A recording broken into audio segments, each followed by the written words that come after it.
군에서 상당히 오랜 기간 복무하셨는데요. 군 생활하면서 가장 힘들었던 점 나눠주실 수 있으실까요? 네. 제가 먼저 말씀드리기 전에 제가 여기 올라와서 지금 방금 느낀 건데 두 분의 말씀을 들어보니까 남편들이 좀 문제였던 거예요. 네, 그런데 제가 여기서 보니까 남성들을 한번 찾아봤거든요. 근데 남성들보다 여성분들이 더 많기 때문에 저는 이제 제가 인생 역전의 그 기회를 살고 있는데요. 제가 남성으로서 그리고 가장으로서 그리고 남편으로서 그 부분에 대해서 한번 피력을 한번 해보도록 하겠습니다. 네. 저는 이제 군 생활을 23년을 했는데요. 군 생활하면서 가장 힘든 일이 저는 밤샘 업무였던 것 같아요. 지금 사진에도 나와 있지만 국가 국민의 생명을 보호하는 군인의 기본 업무는 강도 높은 훈련은 기본이죠. 그런데 그 부가적으로 행정 업무라든지 그런 업무들이 많이 산재되어 있습니다. 그러다 보니까 저 같은 경우에는 부대 청소 업무를 하면서 7일 밤을 새다가 쓰러져가지고 링겔을 맞은 적도 있었어요. 그래서 제가 군 생활에 23년이 결산하면서 그 하루하루 밤샘날을 세어보니까 5년이나 되더라고요. 야, 5년이라는 시간이 제 인생을 만약에 밤을 새서 무언가를 했었더라면 어떻게 변했을까 그런 생각도 많이 해보긴 해봤는데 그게 결국은 저에게 건강 악화라는 그 결론이 나오더라고요. 그래서 군의관이 당신 지금 입원 안 하면 지금 죽을 수 있어 라고 할 정도로 건강이 상당히 악화가 됐습니다. 그 당시에 아까 그 간 수치에 대해서 말씀하셨는데 저는 조금 낮더라고요. 보니까 고혈압, 고지혈, 당뇨 기본이고 간 수치가 600이 넘어가서 근육이 경직되고 걸을 수가 없었어요. 군인이 걸을 수 없으면 생명이 끝난 거잖아요. 걸을 수가 없는데 그거보다도 더한 것은 뭐였었냐면 여러분도 한번 상상 한번 해보세요. 남성분들 머리를 샤워를 할 때 그 머리에 이제 샤워기를 대잖아요. 그럼 물이 흘러내리죠. 그 흐르는 물이 검정색이다. 머리카락이 흘러내리는 거예요. 네, 그 상황이 되더라고요. 그리고 심지어는 너무 놀라서 이제 머리를 헤어드라이기로 말리는데 헤어드라이기 바람에도 머리가 빠져나와요. 그래서 야, 이거 안 되겠다. 이렇게 해서는 내가 군생활 하다가 성한몸으로 전역할 수 없겠다 싶어서 전역 1년 전에 유산화 리셋 프로그램을 진행합니다. 그래서 그때의 목표는 내가 다시 군에 입대할 때의 그 건강 상태로 돌려야겠다는 목표를 가졌기 때문에 너무 기적적으로 2개월 만에 혈액 수치가 모두 정상으로 다 돌아오고 체중 94kg에서 74kg, 20kg 감량이 되면서 현재와 같은 건강한 몸으로 전역을 했습니다. 너무너무 다행인데요. 전역을 했잖아요. 그러면 전역하고 새로운 삶을 또 맞이하셔야 되잖아요. 고민이 상당했을 것 같은데요. 네, 그렇죠. 제가 전자에도 말씀드렸지만 저는 가장으로서 저희 가족을 부양해야 할 의무가 있었죠. 그래서 제2의 직업을 갖는 것, 제2의 인생을 살아야 하는 것에 상당히 그 명제가 있었어요. 그런데 군 생활할 때는 군에서 아파트도 주거든요. 그리고 집도 주고, 그리고 저는 이제 조종사였기 때문에 봉급도 그렇게 적지가 않았어요. 그래서 경제적으로 어려움 없이 살았는데 전역 후에는 군 봉급의 한 4분의 1 정도 수준의 봉급으로 그 군인 연금으로 생활이 안 되더라고요. 그래서 전역 후에 3년 동안 사회생활에 적응할 겸 공부도 하고 그러면서 생활비도 좀 보탤 겸 해서 공사 현장에서 일을 하는데 우리 아내가 제 하루하루 빨래를 하는데 소금기로 완전히 그 옷이 소금기로 묻어서 오는 그 정도의 그런 일도 열심히 했어요. 그렇게. 그리고 식당 알바도 하고 아파트 보안요원도 하고 그리고 마지막 그 알바가 여러분들 혹시 아실지 모르겠는데 심야 택배 분류 알바. 야, 이거는 전 지금도 제가 군생활을 했지만은 너무 어려운 그런 알바였죠. 그러면서 그런 이제 생활을 하면서 야, 이거는 제가 오히려 건강이 더 나빠지고 이런 일을 계속해서는 안 되겠다라는 생각이 들고 정상적으로 취업을 해야겠다 싶어서 40대 후반에 이제 이력서를 엄청 많이 냈죠. 그런데 그 나이에 저를 뽑아주고 저에게 이 일을 주는 회사는 없었습니다. 그게 현실 속에서 저의 한계였죠. 네. 네, 그렇게 하셔서 그 사업을 시작하셨다고 제가 들었거든요. 어려움이 좀 있었다고 제가 또 들었는데 말씀 좀 해주세요. 제가 사업을 하게 된 동기는 좀 전에 말씀드렸듯이 그런 현실적 제한을 내가 극복을 해야 되겠다. 즉, 내가 나를 고용해야 된다. 그래서 개인 사업을 시작을 했는데요. 사실 처음에 그 사업을 시작할 때는 군인 정신으로 정말 열심히 하면 나는 성공할 수 있을 거야 라는 그 생각으로 밤낮으로 정말 열심히 했습니다. 그래서 다행스럽게도 처음에는 사업이 잘 됐어요. 그런데 저희 지인이 사업을 좀 확장해 보자고 함께 그 사업을 확장해 보자고 하면서 하긴 번역을 해서 제가 동업을 하게 됐죠. 자, 이 질문에서 분명 여성들이 더 걱정을 할까요? 아내분들이 걱정할까요? 남편분들이 더 걱정할까요? 분명히 아내분들이 걱정할 거예요. 네, 사실 저는 이 부분에서 이제 저의 인생의 전환점이 되는 그런 계기가 되는 거죠. 그래서 저는 이제 그 사업체 법인 사업체를 내고 그 해외에서 물건을 직수입해서 납품하고 그리고 심지어는 해외에서 제품을 제작해서 생산해서 들여와서 납품하는 그런 일을 했습니다. 그런데 이게 제 생각처럼 쉽지는 않았어요. 이제 규모가 커지다 보니까 제가 가지고 있던 그 재산의 이제 담보를 해서 그 투자금을 이제 더 많이 들어가게 되고 그리고 처음에 이제 외국에서 그 제품을 생산해서 가지고 들어오다 보니까 컨테이너에 실려 있는 그 제품을 열어보니까 70%가 전부 다 하자인 거예요. 그러니까 그게 다 손실로 나죠. 저희 아내는 지금 제가 처음 얘기하는 거를 잘 모를 거예요. 그것 때문에 엄청난 손실을 입었어요. 그렇다고 해서 그거를 보상받을 수도 없어요.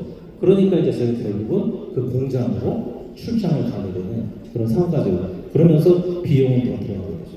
그리고 그보다 더한 거는 자금이 회전돼서 회사가 돌아가야 되는데 수금이 안 되는 거예요.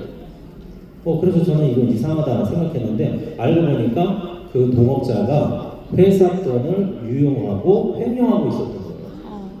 여러분들 이제 답이 나오겠죠. 결국은 그 상황을 알았을 때는 제가 23년 동안 군생활하면서 미래를 위해서 준비해놨던 모든 전 재산이 하루아침에 사라지는 그런 상황이 된 거죠. 제 입장에서는 한 번도 경험해보지 않은 하늘이 무너지는 그런 상황이 됐던 거예요. 그 상황에서 제가 할 수 있는 일은 아무것도 없었어요. 그래서 결국은 빨리 폐업을 하고 재산을 다 정리를 해서 폐업을 했음에도 불구하고 남은 것은 수억 원의 빚밖에 없었습니다. 네, 너무 힘든 시간을 보내셨네요. 건강이 좋지만 유산화는 하지 않으셨어요? 유산화로 다시 해봐야겠다, 뭐 이렇게 돌아보게 된 계기가 있으셨을까요?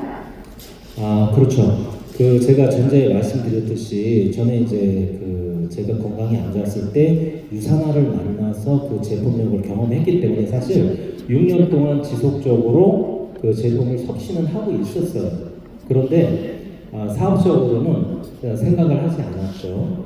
때가 아니었던 것 같아요. 그런데 이제 그 당시에는 제가 생각할 수 있었던 것은 뭐냐면 사업 실패 수억 원의 빚을 또 하는 것, 그것을 해결하는 문제가 저한테는 가장 우선적인 문제였어요. 그러다 보니까 그것을 어떻게 해결할까 생각하다 보니까 결국 생각할 수 있는 저의 머릿속의 한계는 예전에 했던 일들만 생각나는 거예요. 공사 현장에서 일했던 거, 월 한 350만 원 이제 계산을 하는 거죠. 그리고 아파트 보안료, 격일제로 밤샘을 하면서, 그리고 식당에서 하루 종일 알바, 그런 것들을 계산하니까 월 180에서 200만 원. 이걸 가지고 제 채무를 상환하려고 계산을 해보니까 최소 25년이 걸리는 거예요. 돈 안 쓰고 한 푼도. 이것은 불가능한 일이었었어요. 심지어는 이게 우리 자식한테도 넘어가겠구나라는 생각이 들었죠. 자, 그래서 저는 이제 그 당시에 그런 생각들 때문에 저의 이제 한계에 부딪히게 됐죠. 심지어는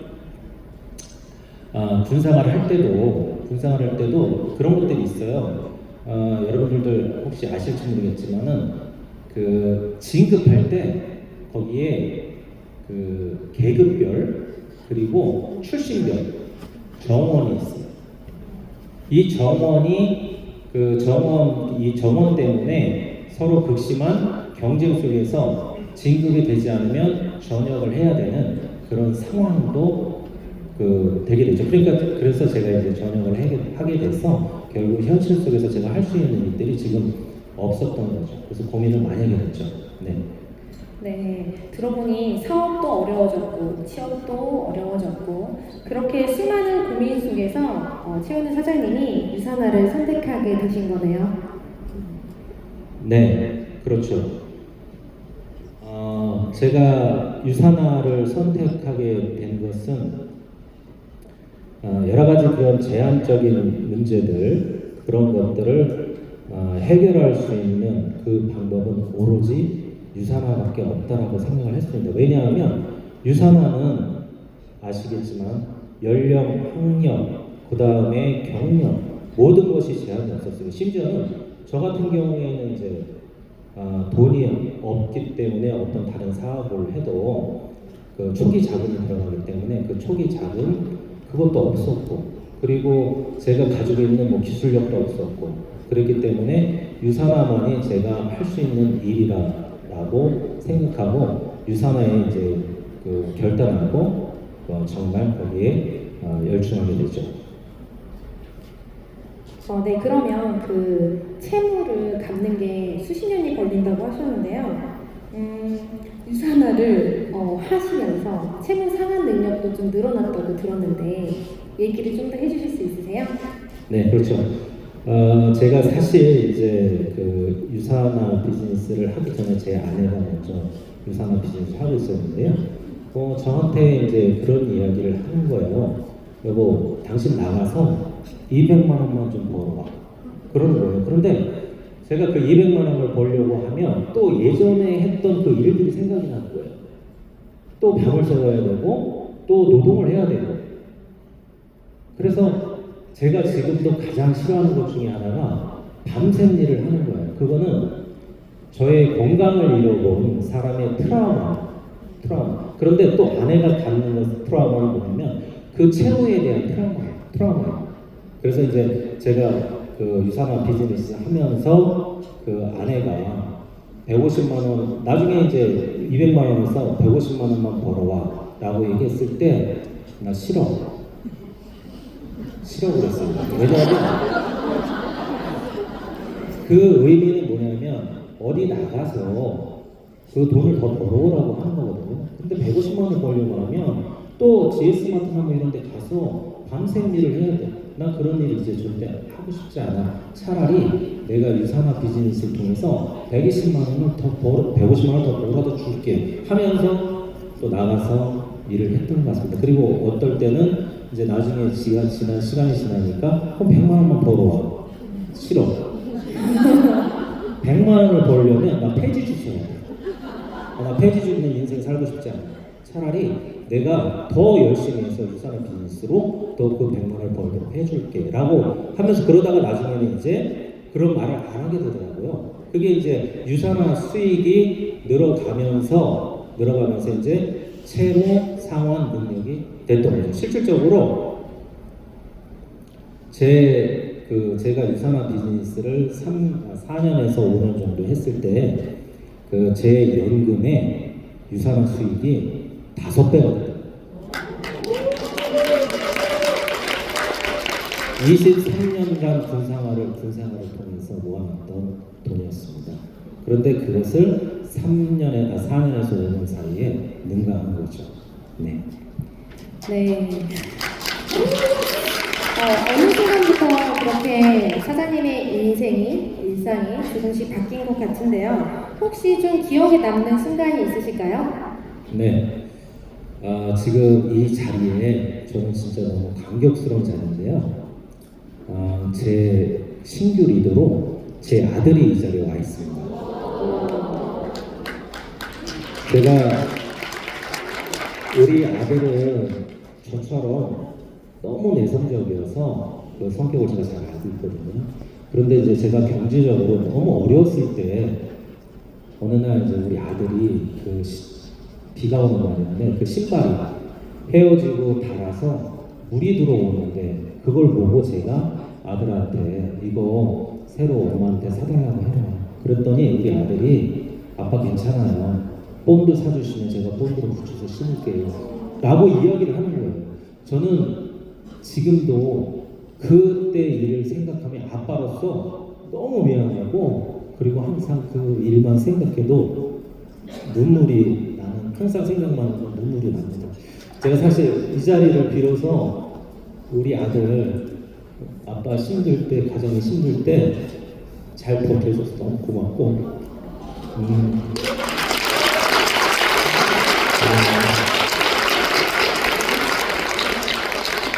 사랑해. 부모의 마음은 오로지 자식한테밖에 없어. 그래서 사실 이제 제가 정말로 이것이 우리 희망도 없고 그리고 절망적인 우리 이 상황을 벗어나기 위해서는 유산화밖에 없다라는 생각으로 더 열심히 하게 되죠. 그러면서 이제 제가 저희 아내가 채무에 대한 노이로즈가 있잖아요. 그러다 보니까 주급을 받으면 무조건 전부 다 채무를 먼저 상환하는 거예요. 진짜 땡전업은 안 남기고. 저도 미팅 다니면서 제가 지은 죄가 있어서 아내한테 돈 달란 말을 못했어요.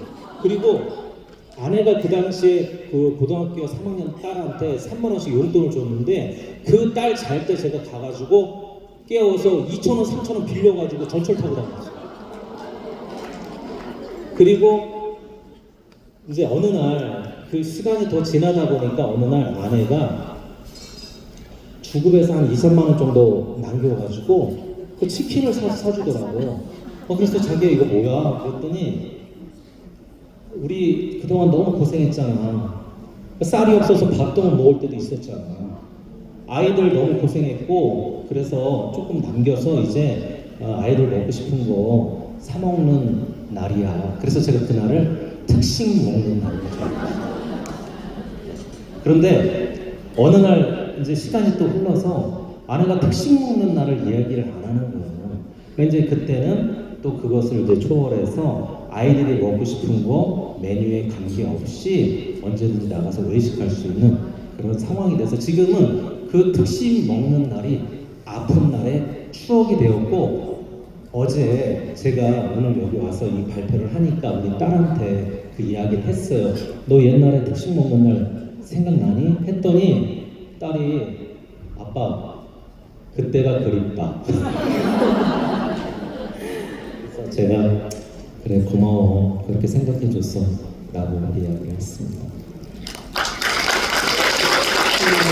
네, 유산화를 통해서 그 자녀분의 꿈도 지원해주고 있다고 들었어요. 아이들이 성악도 하고 있고 그리고 뭐 성악과도 졸업하고 있고 그랬다고 들었는데 말씀 좀 해주세요. 네, 제가 지금 이제 올해 군 전역은 12년 차 됐고요.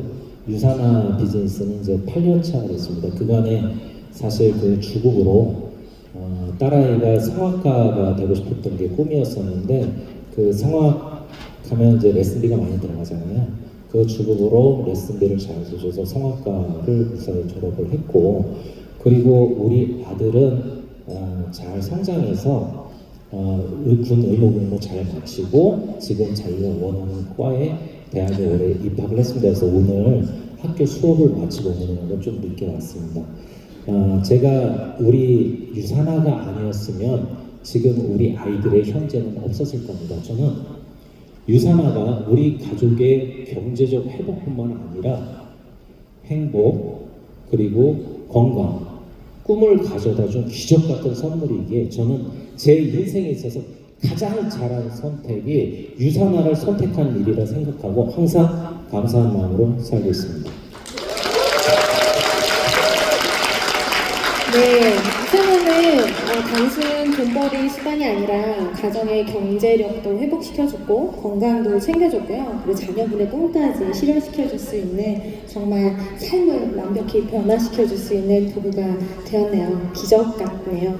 자, 그러면 여기에 신규 리더 자격으로 최현우 사장님 아드님 오셨다고 했는데요. 최민성 사장님 어디 계세요? 한번 만나볼까요?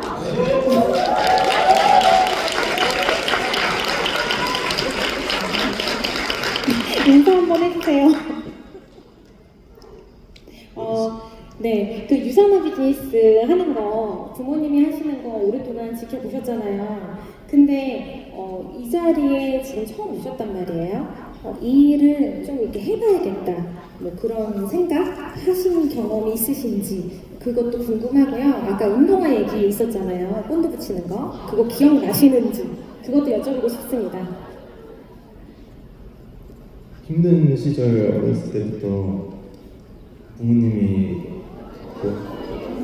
잘 버틸 수 있게 도와준 의사였어서 건강을 지켜주고 건강을 지원할 수 있는 가치가 있다고 생각해서 하게 됐고요. 어렸을 때 밖에서 뛰어놀면은 금방 해지던 운동화가 그거를 계속 부모님한테 말해서 바꿔달라고 하기 너무 미안해서 그냥 어린 마음에 얘기했었습니다.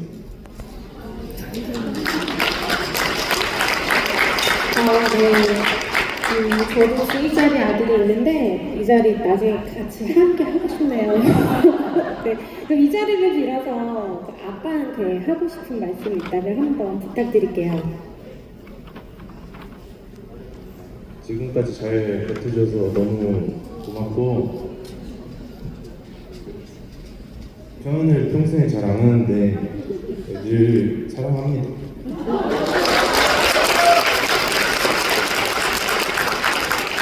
네, 감사합니다.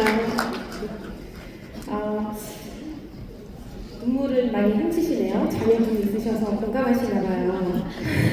네. 이 자리에 신규 자격 취득자 그리고 후원인이 같이 자리한 뜻깊은 날인데요.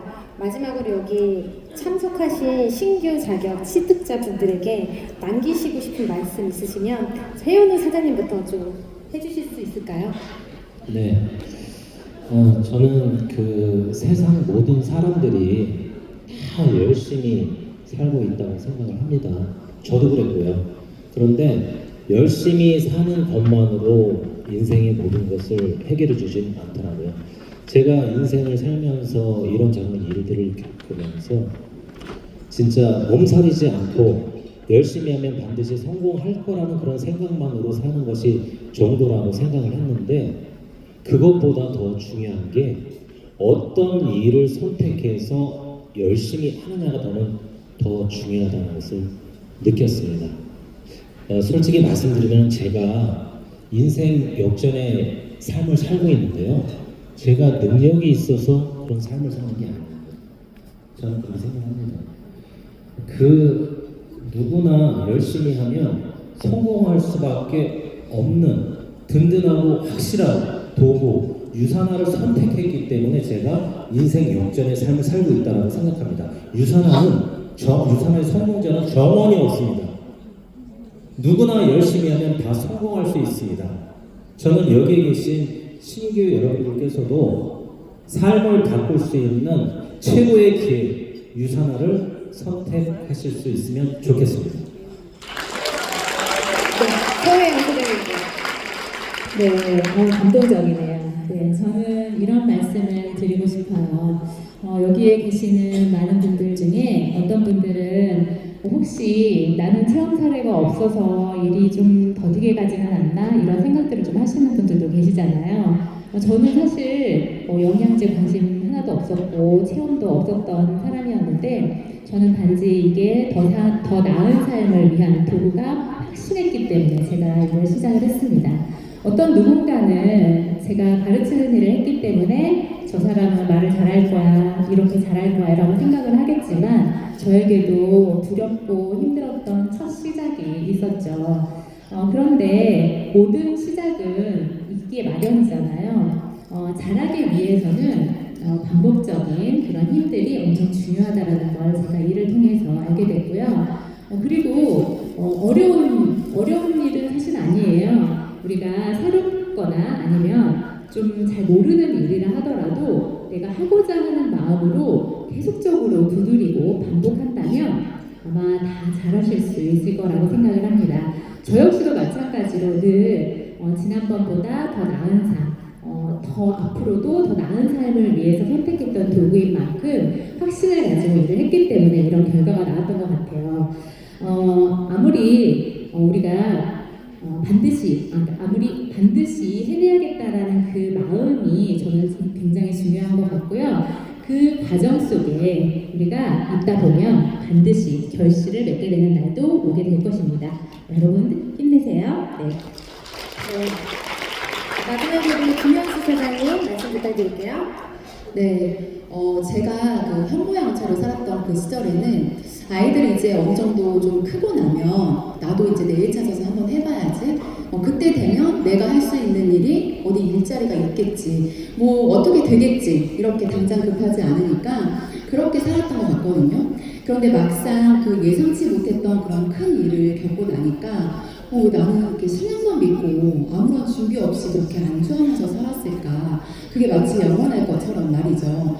그때 내가 좀 준비만 어쩜 돼 있었더라도 좀 달라지지 않았을까? 그렇게 준비 안 된 상태로 맞닥뜨리는 그 현실은 정말 너무 막막하더라고요.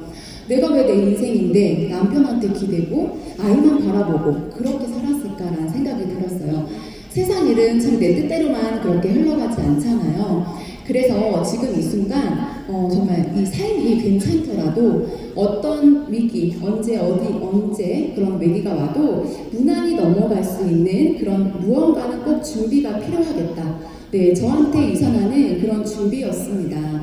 어떤 크고 그런 대단한 각오가 아니라 그런 각오가 필요한 일이 아니라 작게라도 리스크 없이 내 가족을 지켜낼 수 있는 강력한 도구. 네, 그래서 여기 오신 유산한 가족 여러분들도 여러분의 온전한 삶을 잘 지켜나갈 수 있는 제대로 된 준비를 시작하셨으면 좋겠습니다. 네. 네, 지금까지 유산한 가족 여러분들의 말씀 들었는데요. 들어보면서 든 생각은요. 유산화는요. 누구나 할 수 있고 또 누구나 성공할 수 있고 누구나 잠깐만요. 죄송합니다. 누구나 필요하고 왜냐면 돈을 잘 벌었던 저에게도 시간과 아이들과 나눌 시간이 필요했잖아요. 어떤 누구에게도 다 필요한 도구라는 생각이 들었습니다. 그 필요한 게 아무에게도 누구에게도 모두가 성공할 수 있으니까 각자의 삶을 다 바꿀 수 있는 거겠죠. 네, 모두의 삶을 바꿀 수 있는 최고의 기회, 바로 유산화라고 생각합니다. 오늘 이 무대에 나눈 이야기들, 여기 오신 유산화 가족 여러분들, 그 마음속에 물음표가, 느낌표가 되길 바라면서요. 지금까지 네, 김현수, 저예요. 최현우